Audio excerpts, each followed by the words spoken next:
God is speaking to you this morning about needing to do some backburning in your relationships. May your answer be Hineni.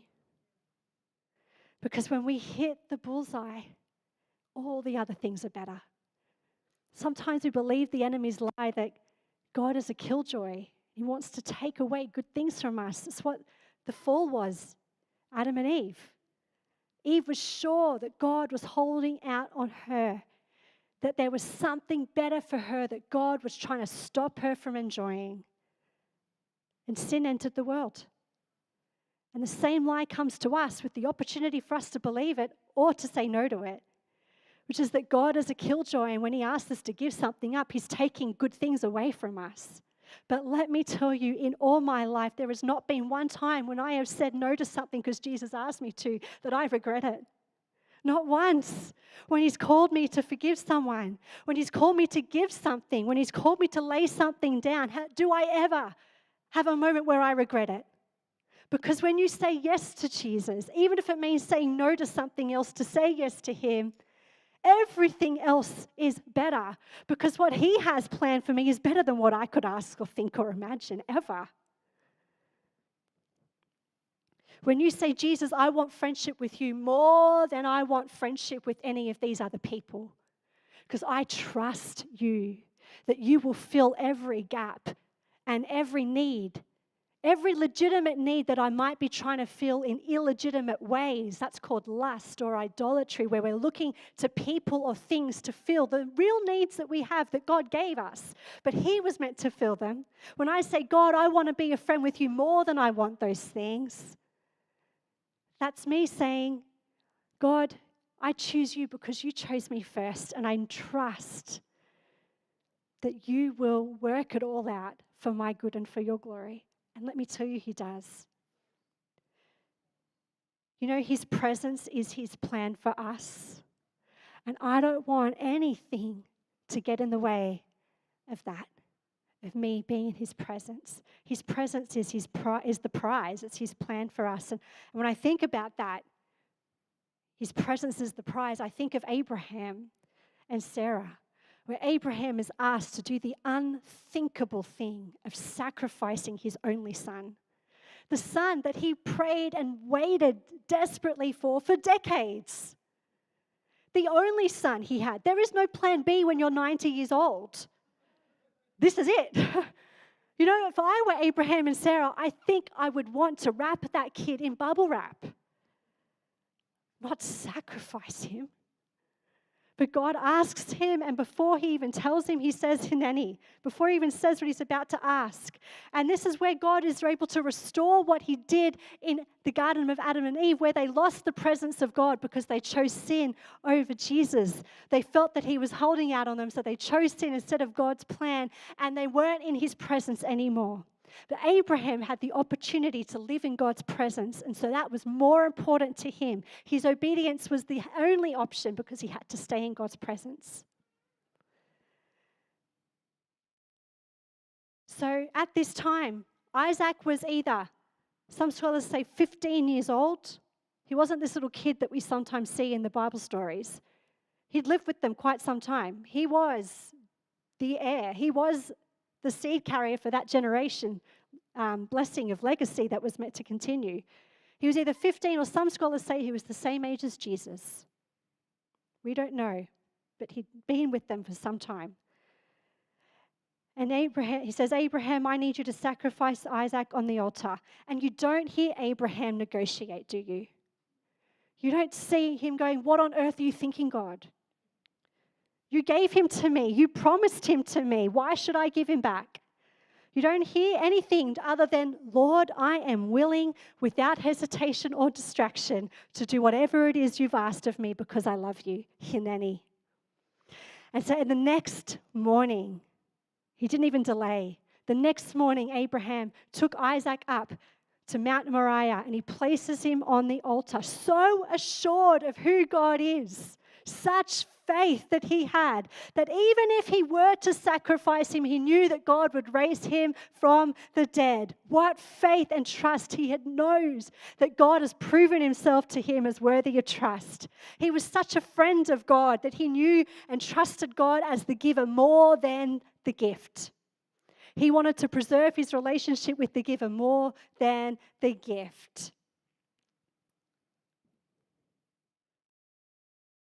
Abraham knew God as his portion. And he discovered that God's presence is everything. And so when God says he will provide, he will provide. And you actually see in Genesis 22, verse 5, he says to his servant, "Stay here with the donkey. The boy and I will go over there and worship. And we, as in the both of us, Isaac and me, will come back to you." He's so assured that God will provide. He's anticipating, has his heart filled up with faith that God is going to show up.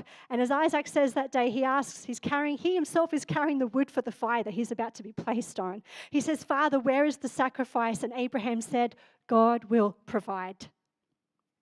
You know, this story is what's called a prophetic reenactment as it ultimately points to Jesus. We sung it this morning, "For God so loved the world that he gave his one and only son." Abraham's called to sacrifice his one and only son. And as Isaac is carrying wood up the mountain for the sacrifice, we later see Jesus carrying the wooden cross up the mount to be a living sacrifice.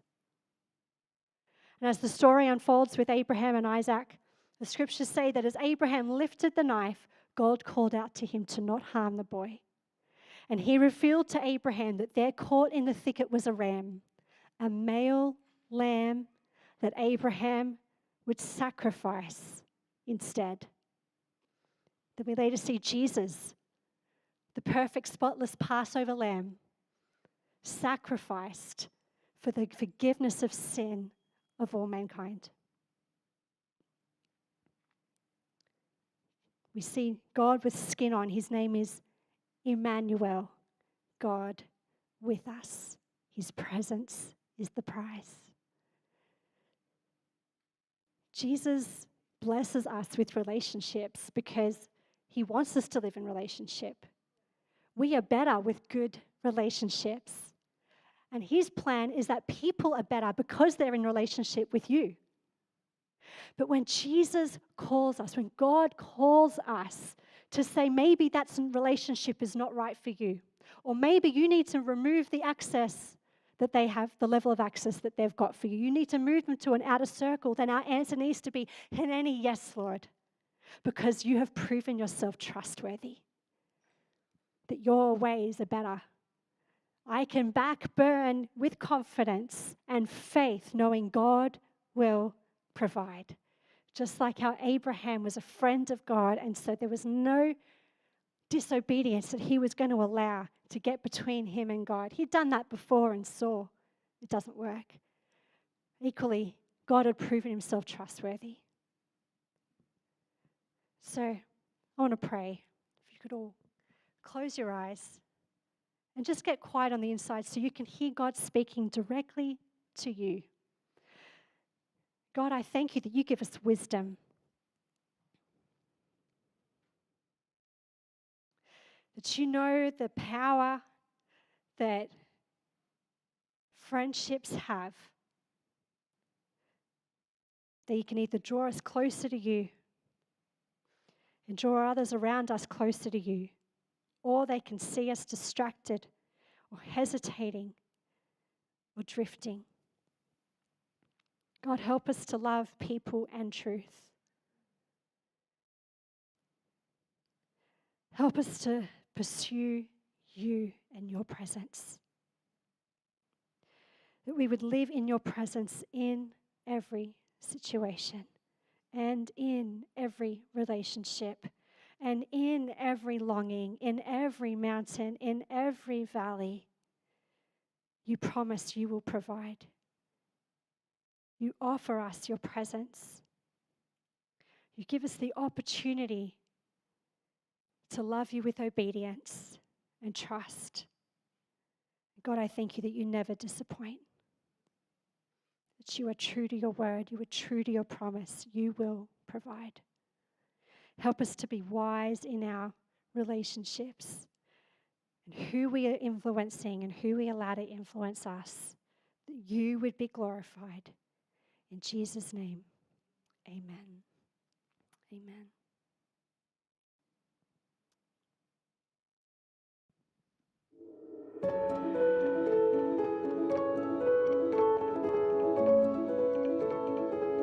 When you commit yourself to Jesus, things don't automatically become rosy and perfect.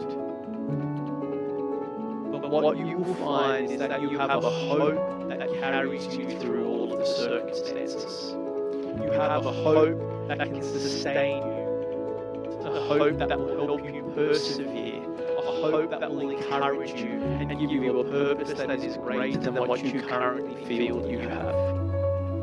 He doesn't come to point out our failures, to shame us. He comes alongside to open the possibility of what can be done. Here to partner to bring recovery, he works in the darkness for you.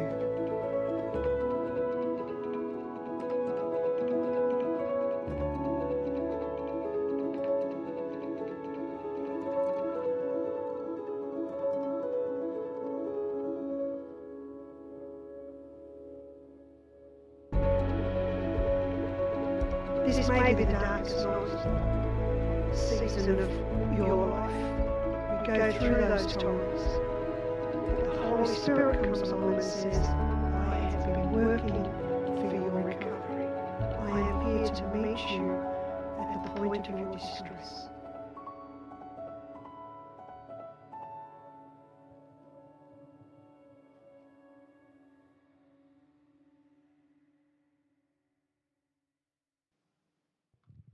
Wow. Thank you, Phoebe. That was excellent. A lot of food for thought there. A lot. I like to do this regularly for myself because it's very liberating to know that I'm free to choose who gets to be in which circle. If there are some people who I know have the relationship with me because they benefit from it and they're, wanting me to fill their needs and wanting, they can still be in my life because maybe I'm reaching out to them. I get the opportunity to bless them, but I don't need to have them that close to me though, because that's draining. That's not healthy. That's not a growing relationship. So it's helpful to know, yes, you can be in my life, but that doesn't mean you need to be a good friend or certainly not in a circle. And maybe I need to shift around some things too, because I'm not going to share things that I'm going through with someone who doesn't have the same values and wisdom to respond in a way that's going to help me. Yeah, absolutely. I think one of the traps that we can fall into as Christians is because we're called to love everybody, that we don't have any boundaries. Boundaries are necessary and boundaries are healthy. And sometimes we need to say no to people because it's good for us, but also it's good for them. I was sharing with someone during the week, they were frustrated that God, in their opinion, was not answering their prayers. And I reminded them that God has 4 answers to prayer, 4 standard answers. Yes, no, not yet, or you do it. And I said to them, look, when you wake up in the morning and you pray, God, what socks should I wear today? I think that falls into the you do it category. You've got a brain. You obviously bought them because you like them. You pick. Don't delegate everything to God. We can't sit at home and say, God, make me wealthy. God, I want to be rich. Now, God says, you do it. Go and get off your backside, go and do something to earn some money. And sometimes friendships can be a one-way street. And that's not good. Yeah, well, if that's what it's important to know, okay, well, I recognize this relationship for what it is. Maybe they can stay, but there's some boundaries there of when I'm going to give and how close they get in. And over the years, I'm really conscious that there's been some people in my life who loved me enough to call out some decisions that I was making which were bad, or pointing out to me some blind spots that I had. Now, at the time, I did not enjoy that relationship or hearing those things, but they were good for me. And I am grateful that there were people in my life who cared enough about me to say, you're wrong, and you're going down this road and it's not going to end well. They love me enough to be able to call out the negative things as well as affirm the positive. And if we surround our lives with yes men and yes women, we've got a problem, either immediately or a problem is coming, because that's a dangerous place to be, is just having yes people. Yeah. Yeah, I need to be able to tell some things to people and know that they're not going to go, oh, you poor thing. Sometimes they can say, praise. Like, that's not what I wanted to hear right now, but it's what I needed to hear. Yeah. Love is bringing strength to someone and leaving them better than you found them. Yes. And lust is the opposite of that. Yeah. And so we need to categorize what those relationships are. Which circle does love go in? Well, love can go closer to me. Lust, though, I need to move that a little further out. Last year, I joined a group called the Men's Table. It's a movement where men get together and be real with each other.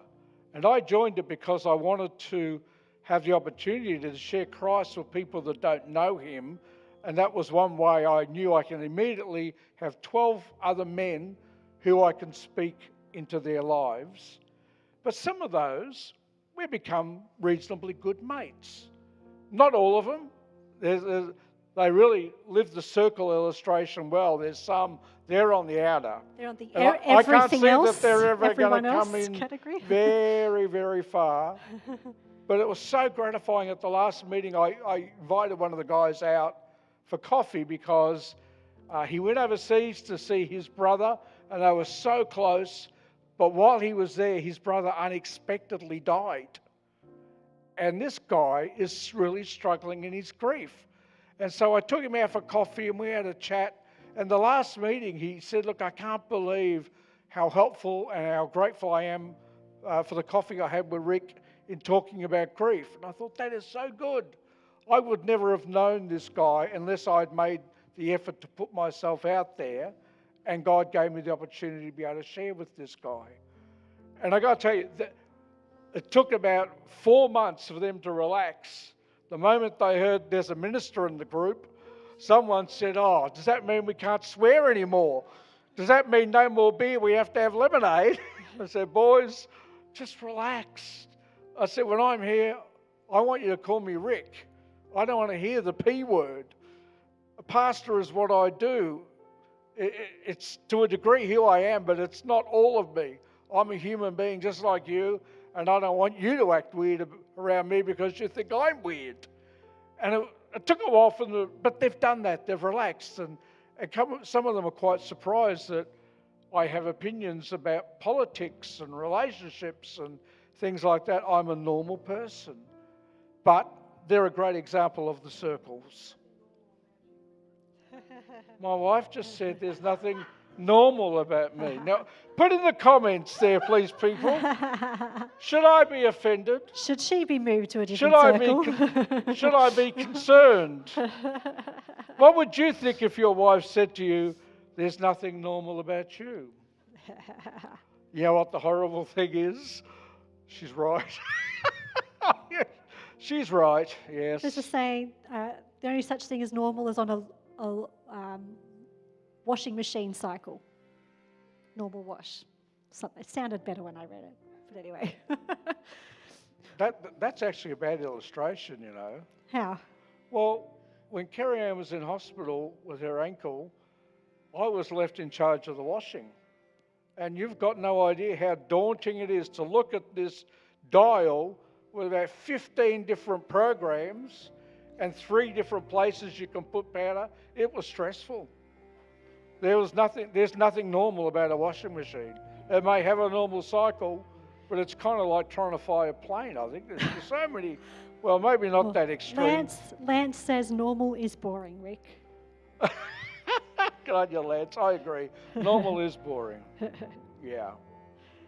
Well, we've got the opportunity to not only think about who we want to have in what circle and be prepared to make some changes that God suggests to us, we've also got the opportunity to look at, am I reflecting God well in how I'm reaching out and how I'm blessing? Am I a good, kind friend? You know, this week we had, on Friday we went to the funeral service of Naomi, and every person who knew Naomi would say that she was just a big ball of love. Everyone who encountered her encountered the kindness of God, didn't they? That was just her. Everyone, you know, she hit that bullseye, and everyone else, no matter what circle they were in, coming outside of that, were blessed by her reflecting the love of God in all her relationships. She had an ability to make everybody that she interacted with feel special at that time that she was with them. And that is an incredible gift. Mm-hmm. I know I write some articles for a mental health site based in the USA, and occasionally the issue of friendship will come up. And more than 50% of the people will say, oh, please talk about this because I need more friends. And what they miss is that most of the articles say in order to have friends, it's really not complicated.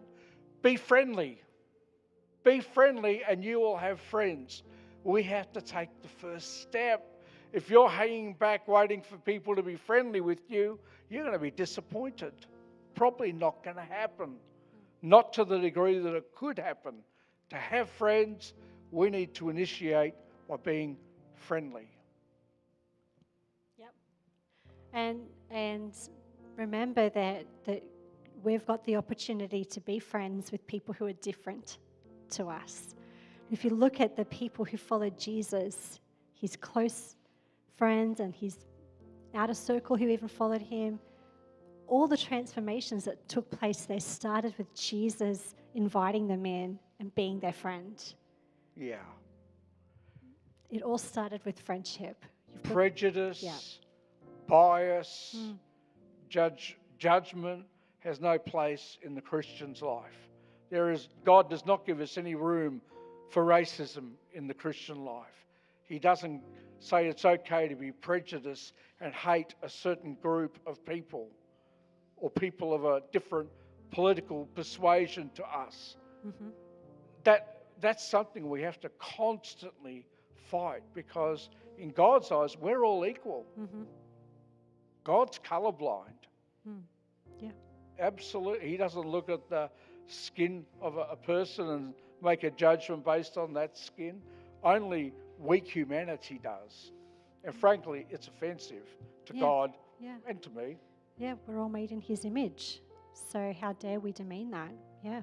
Yeah, absolutely. And the Bible says there is condemnation for those who are not in Christ Jesus, but it's God that does that, not us. We've been called to love.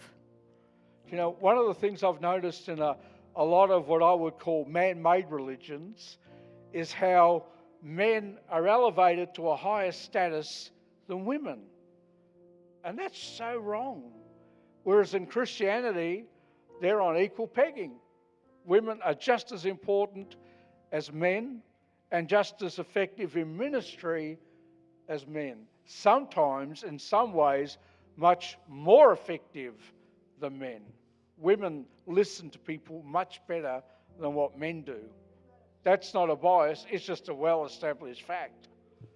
Absolutely There are fact. exceptions, but yeah, Jesus showed himself to women when he rose from the dead first. It was Mary who was foretold about Jesus' birth before Joseph ever heard. And I mean, there's example after example, but we've got the opportunity to see someone like a Rahab and not see what her lifestyle choices are that we don't approve with, but instead see the great, whatever grandmother of Jesus, you know. Incredible. That our love can be the bridge between them coming into their full potential in Jesus, our friendship and the kindness and the servanthood and the acceptance that we show to them. So we've got a great opportunity, and I'm grateful for the friendships that we have in church as well. Some of my best friends are in church. Absolutely. And what a gift that is. And we're going to be able to spend some time together shortly when the pizza people arrive too. How good is that? Church and pizza. What a good combination. That is just so good. That's right. And in the spirit of acceptance and inclusion, there will even be vegetarian pizzas cooked today. And gluten-free, yep. And gluten-free. Now, I can tell you, I will not be partaking in the vegetarian pizzas. Nothing gets vegetables, but while there's meat there, and seafood, save it for the people why that even need go it. there? Yes, those that Prefer one another. Yes. There we go. I prefer someone else eat the vegetarian pizza. How's that? And could I ask that Hope Chapel, whether you're here in person or one of our online family, that you continue to pray for those who were blessed last Sunday at the Easter Festival, as we continue to speak with them and give them invitations and opportunities for them to be blessed by us. Could I ask that you continue to pray for them, that they will remember the things that they've heard, they will remember the kindness that you showed them, and why we did it, which was because of Jesus. So if you could keep them in your prayers, everyone, we want them to be blessed by knowing us because we love Jesus. Yeah. Remember, we are loving God, bringing hope. So continue to pray for the impact to be, ongoing. Yep, absolutely. Okay. Well, this week, don't forget, there are hope groups. If you haven't joined one or haven't been for a while, it's not too late. You can join at any time in the year. Why not this week? And we will see you next Sunday, which we're going to have pizza together before that if you're here in person. And God bless you. God bless your friendships. God bless your relationships. And God bless you with His presence this week, that you would be so sensitive to want to stay in His presence in every high and low moment of your week, that you would see the glorious in the mundane, that as you're doing the laundry, as you're typing, as you're driving, as you're whatever you're doing, that you would experience His presence in that moment and be careful to make choices that help you to stay in His presence. Yeah. God bless you. God bless you all.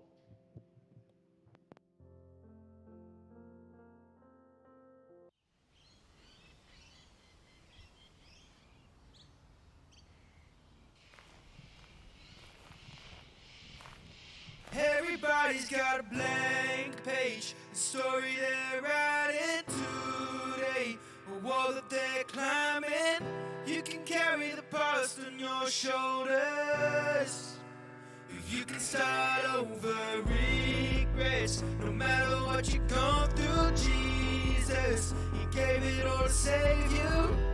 He carried the cross on His shoulders. You can start over. Don't let your heart be troubled, don't be afraid. To the broken-hearted that wish that they never been born, never been told, never sinned, never disobeyed. I know you think there's no hope, no, but that ain't true. I know you're feeling regret, brought this all on myself, messed it up big time, and this time I don't deserve God's help. How can God forgive me after knowing what I did, after knowing that I hid from Him and I stayed away and backslid? Jesus came for the sick, Jesus came for the weak, Jesus came to give good news and to set the captives free. Jesus came for the poor, Jesus came with the keys, Jesus came to remove the chains so the prisoners are released. Everybody's got a blank page, a story they're writing today, a wall that they're climbing. You can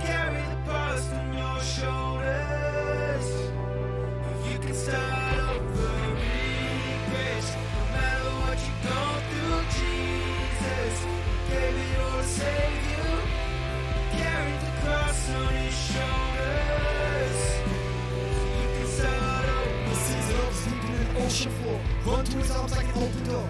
God the Father sent the Son to make it coming free, ain't gotta run no more. Come to me, all who are weary, with heavy burdens I'll give you rest. Separate you from sin, as far as the east is from the west. Don't you see forgetfulness? What sin? What offense? And when those waves come crashing in, I'll calm the winds in your defense. So whatever it is that you've done, he put that punishment on his son. You never come under his condemnation, can't sin and Satan his accusation. So dry your eyes, lift up your head. Hallelujah, God is not dead. Plus he gave us his peace, and he took our guilt on the cross instead. Took our place, and now we embrace a clean slate with the eyes of faith. We know unfailing love. It's not too late to start over.